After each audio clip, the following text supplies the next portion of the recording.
A CYFD worker was arrested for grabbing and assaulting a child. Allergens are high and precipitation is on its way. Stay tuned to find out more. And the Mr. Think Pink event tonight. All that and more right now.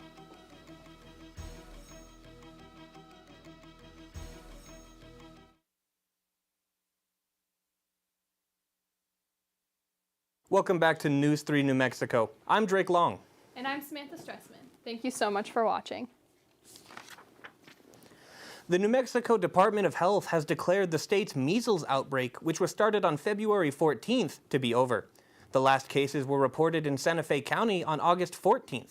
Public health authorities consider a measles outbreak over when 42 days pass without a new case, a time frame that represents twice the virus's maximum incubation period. 100 cases of measles were identified during this outbreak, which was New Mexico's first measles outbreak since 1996 and its largest in decades. The majority of the outbreak started in Lee County, likely from exposure to an outbreak in West Texas. Measles outbreaks are continuing in the U.S. and around the world.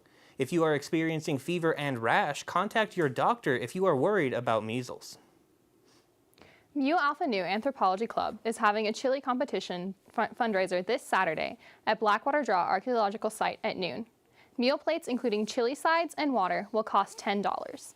There will also be family activities and a bake sale. All proceeds will go towards the Mu Alpha Nu Anthropology Club. New Mexico Attorney General Raul Torres is warning residents about a new online scam. Scammers posing as immigration attorneys. These scammers are contacting people via social media and in some cases using the real license numbers and names of real attorneys. These scammers are requesting money to be paid under false pretenses and have reportedly provided people with incorrect legal advice. Tips to avoid being scammed include understanding if you are contacted on social media from someone claiming to be an immigration attorney, it is most likely a scam. If they request money in the form of cryptocurrency, gift cards, or apps, it's likely a scam. If the individual is pushing payment or threatening deportation, it's a scam. The team here at KENW supports understanding these signs of a scam so you aren't a victim of one. Construction workers say a lack of funding from the New Mexico Department of Transportation could stall roadwork projects across the state, allowing streets to fall into disrepair and risking tens of thousands of jobs. The NMDOT usually gets anywhere from $200 million to $300 million in funding for new road construction. However, $65 million was allocated this year, which will cause the state to fall behind on critical maintenance and new road projects. The funding deficit put 61,000 construction and maintenance jobs at risk statewide. Bob Wood, the president of paving contractor Albuquerque Asphalt, had this to say, quote, "It's not just highway contractors. It's the heavy equipment and equipment suppliers, subcontractors, surveyors, and testing labs. Then, when there's a lack of funding, that means there's not as many projects, and then that translates into jobs," end quote. In 2023, 69% of roads in New Mexico were considered acceptable by NMDOT, down from 75% in 2011. And deteriorated roads cost New Mexicans about $2,000 per year in maintenance costs to their vehicles, according to DOT data. Well, the roads may be rough here in New Mexico, but how about that weather? Is it just as rough? It's going to be mild, but those roads might be getting a little bit more rough because of the precipitation we're going to be experiencing, specifically in north central New Mexico, Albuquerque, surrounding areas of Albuquerque. And as we watch that precipitation really move its way in, it's going to start to move towards that really eastern area, Alamogordo, somewhat in Roswell, a little bit in Portales and Tucumcari. As we watch that move in, our roads, of course, as we all know, potholes, that's going to be horrendous. But that's not the only thing to worry about. Our allergens are high. I don't know if you've been feeling it, but I have. Zyrtec, Benadryl, those things can help. We're seeing that grass, pollen, ragweed, they're all high and they're all affecting our allergies as we move forward. If you have breathing issues, make sure that you're taking allergy medicine and staying inside, showering after you go inside. These things can help you move forward and stay healthy as we go throughout our weekend. Well, that's all I have for now, but stay tuned because later tonight I'll be talking how the drought is on its way out. Back to you, Samantha. Thank you, Lainey. New Mexico Children, Youth and Families Department fired a worker who was arrested for allegedly hitting and choking a teenager in the department's custody. New Mexico State Police arrested Deja Robinson for the incident. Investigators said it happened Tuesday at CYFD Department facility on Indian School Road in northeast Albuquerque. According to a criminal complaint, Deja and the teenager had been arguing all day, and it came to a head when Robinson allegedly ran at the teen and began to hit and choke them. Security videos showed the scuffle, and the CYFD security and staff broke it up. The teen did not have any serious injuries, but did have to go to the hospital. Robinson faces a bench trial on October 27th on a charge of aggravated assault with no great bodily harm. She is currently out of jail on conditions of release. Storehouse, New Mexico is teaming up with local artists and craftspeople to hold the annual Empty Bowls Albuquerque fundraiser. The event will be on September 27th from 11 a.m. to 2 p.m. at St. John's United Methodist Church. Local potters will be donating handcrafted bowls, and local restaurants will be donating food for the event.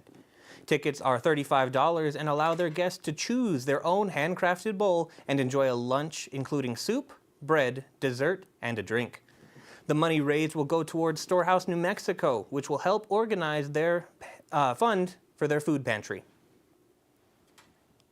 The College of Fine Arts cordially invites you to attend their annual Fall Festival, which will take place Wednesday, October 1st at 3:30 p.m. The event will take place at the Pergola Pavilion in between the theater and the music building. There will be live jazz music brought to you by the Eastern New Mexico University Jazz Ensembles, and there will be hors d'oeuvres served, desserts, volleyball, cornhole, prizes, student improv, and more. The College of Fine Arts encourages you to come out and bring your friends for a night of fun. Today's News 3 Pet of the Week is Cece the cat. Cece is a calico cat that's barely 1 foot long and is 17 years old. Some of her favorite pastimes are sleeping, eating, yelling for attention, and snuggles. If you would like to have a chance to have your pet on News 3, send a photo of your pet to news3nm@enmu.edu, enmu.edu, as well as their name, age, and something you love about them. Coming up after the break, Lainey will have her full weather report. But first, here's a look at today's dowry financial market.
Welcome back to News 3 New Mexico. I'm Lainey Carlock here to take you through the weather.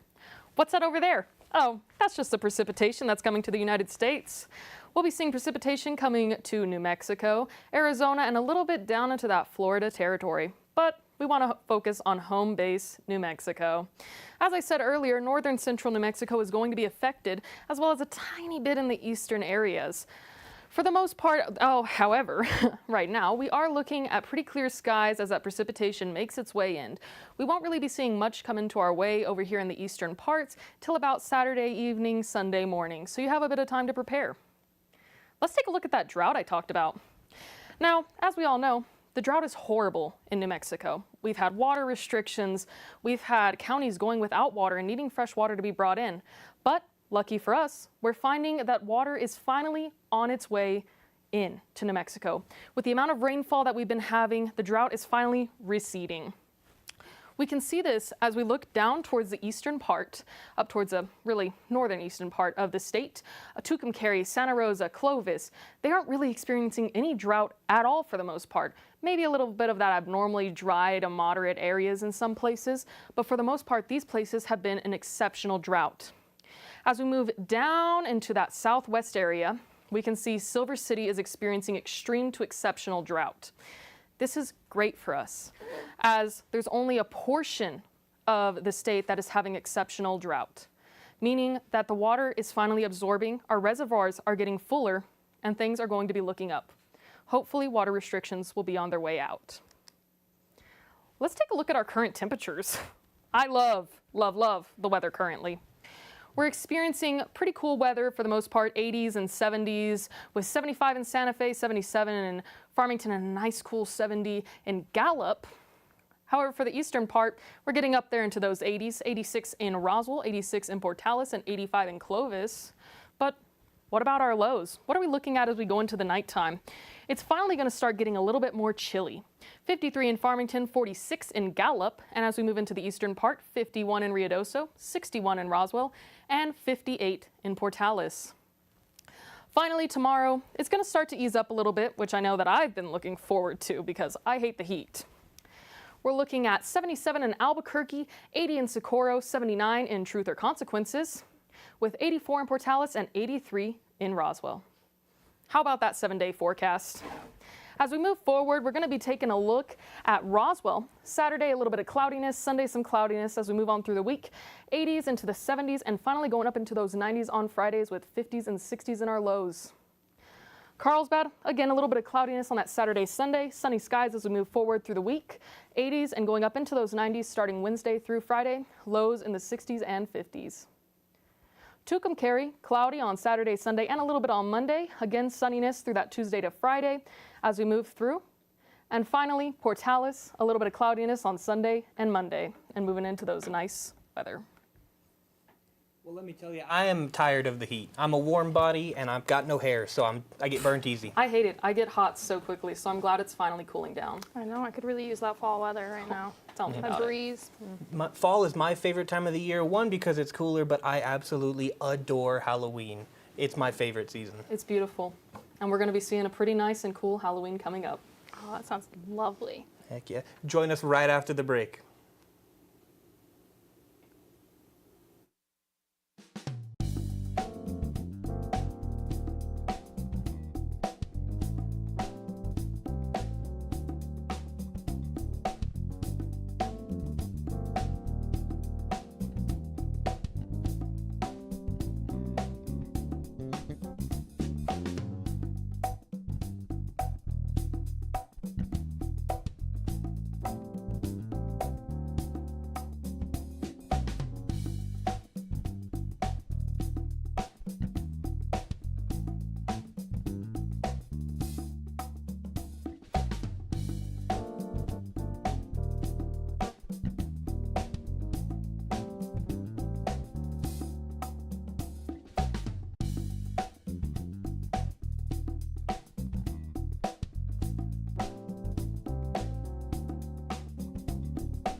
Welcome back to News 3. Zeta Tau Alpha invites you to attend the annual Mr. Think Pink competition. It promises to be an evening of entertainment and philanthropy in support of breast cancer education and awareness. Contestants will showcase their talents and campus spirit while helping raise funds for this important cause. All of the proceeds of this event will benefit Zeta Tau Alpha's national philanthropy, breast cancer education and awareness. By attending, you will help promote awareness as well as support individuals and families impacted by breast cancer. The event is this Friday at the Becky Sharp Auditorium, and the event starts at 6 p.m., but the doors will be open at 5:30. If you would like to attend the event, you can pick up a ticket at zta.crowdchange.co/51235. Do you like making scary stories? Well, here's your chance to earn some cash and share your spooky tales. The Eastern New Mexico News is holding a scary story and picture contest. The prize for first place in both categories is $75, and second place gets $25. Along with the prize money, the winners of the contest will be published in the Eastern New Mexico News on October 29th. The story for the contest does not have to be a true story, just a scary one. The photo contest allows editing software, but please refrain from blood and gore. The deadline for the event is 5 p.m. on October 23rd. All entries need to be sent to dstevens@thenews.email. On this day in 1984, Prince released Purple Rain. The third single from Prince and the revolutionary Purple Rain charted number 2 on the U.S. Billboard Hot 100 for 2 weeks. It was ranked 18 on the 500 greatest songs of all time by Rolling Stone. This song is certified gold by the Recording Industry of America. The movie of the same title, this song will forever be remembered with Prince's legacy and the iconic 2007 Super Bowl performance of Prince singing Purple Rain with the rain pouring down. The first flying event of the Albuquerque International Balloon Fiesta will take off from the elementary schools across Albuquerque. The event, Albuquerque Aloft, is the unofficial kickoff to this year's Balloon Fiesta. Students, families, and staff will have the opportunity to meet the pilots, crew, and also learn how a hot air balloon inflates and flies. Balloons will launch between 7 and 7:30 a.m. on October 3rd and promise to be a fun and educational event for all. October is right around the corner, and you know what that means. Halloween! So to kick off the month, Eastern's History Guild is having a foodie movie night, and you're invited. The movie being shown is Tucker and Dale vs. Evil, a horror comedy about two country boys visiting their vacation home, but are mistaken for murderers by a group of local college students. The cost of admission is free, and you don't need to worry about snacks and drinks because they are provided. The film is rated R, but promises to be a night of dark comedy. The showing is on September 30th at 5:30 p.m. in room 110 of the Jack Williamson Liberal Arts Building. Coming up after the break, Jasmine will have her full sports report. So make sure you stay tuned.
Welcome back, sports friends, News 3 New Mexico. My name is Jasmine Simpson, and let's take a dive in today's report. Starting off today's report, we're talking about baseball. The MLB standing in the American League has drastically changed. Starting off, we have the New York Yankees have taken the first place. Following the close second are the Toronto Blue Jays, and third are the Seattle Mariners. And fourth, there are the Boston Red Sox, and sitting in cozy fifth spot are the Cleveland Guardians. With this shakeup, I'm excited to see next week's results. Passing it off into the NFL, Philadelphia Eagles have been on a tear through this preseason, only losing one game to the Cleveland Browns and currently on a 4-game winning streak. The latest win against the Rams with a 33-26 score. For the first 2 quarters, Rams had a neck-and-neck lead and creeping up into the third quarter. But the Eagles pulled through in the latter half of the game and took the final touchdown and took the final two touchdowns in the final quarter. And this upcoming Sunday, they take on the Buccaneers. So we'll have to see if the Eagles can keep this winning streak. Bucking and bronking into this next story, we are taking on rodeo. Eastern New Mexico Rodeo is taking off in an excellent start to the 2026 season, as the men's program finished in 5th and the women's program took in 2nd. The College Days Rodeo, and to finish off for our Greyhound women's and goat tying, as Mackenzie Dermody blazed past the field of 37 competitors of both rounds. Dermody boasted the fastest time of both long rounds and short round at her 15.5 seconds average and earned her additional 60 points. The graduate transfer from Texas Tech earned 100 of 203 total points for ENMU. Eastern New Mexico Rodeo will be back in action this weekend at Franklin Phillips College in Canadian, Texas.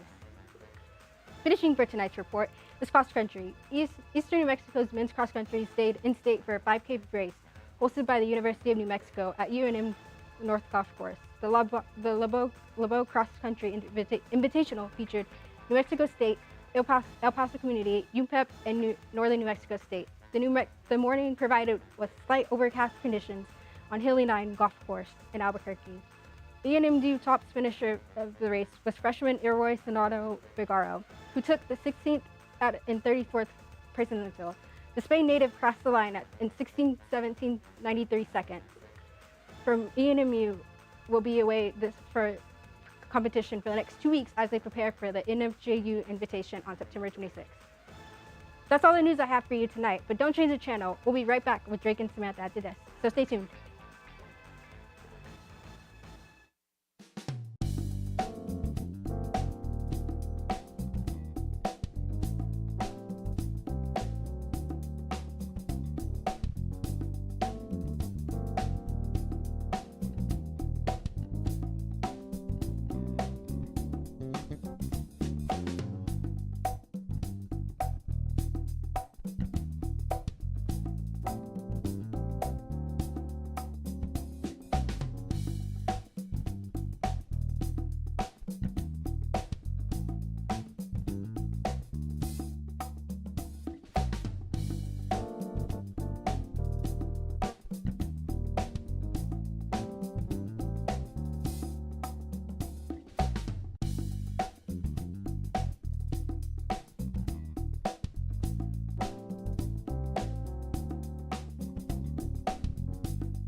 And a runner breaks a record on all fours. Coming up on today's Take a Look at This.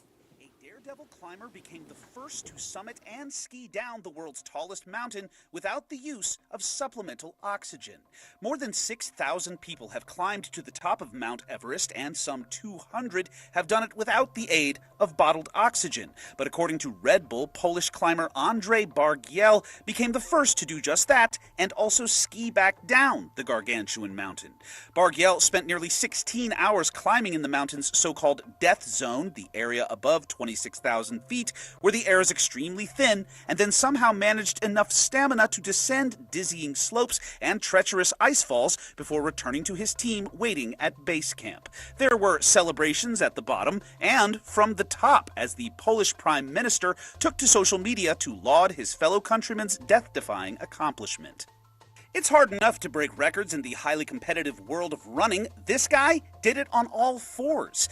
Guinness recently confirmed the Japanese man broke the world record for the fastest 100-meter quadrupedal run by a human. The 22-year-old set a new blistering time of 14.55 seconds for the unorthodox feat, which he said he trained for years, in part by studying the movements of animals, such as dogs, cats, and even monkeys. Finally, no climbing, skiing, or running was required for this world record, just letting it all hang out. Rudolph Martino of Alabama was certified by Guinness World Records for having the world's longest natural beard locks on a living man. He's been growing these locks for more than 10 years, and they measure just over 3.5 feet. For Take a Look at This, I'm Jeremy Roth. All right, Lainey, do you have a final look at the weather for us? I absolutely do. We're going to be starting off with a look at Santa Rosa. Friday, Saturday, Sunday, cloudy on Friday and Saturday, 80s going down into the low 70s, luckily for them. Carlsbad, Friday is pretty sunny for the most part in the 80s, going down into the 80s and then 70s, cloudy on Saturday and Sunday. And finally, Portales, Saturday and Sunday is cloudy, but nice into the 80s and 70s. Sounds like it's going to be a very nice weekend. For the most part. Thank you so much for watching. Make sure to stay tuned for next week. Go Hounds!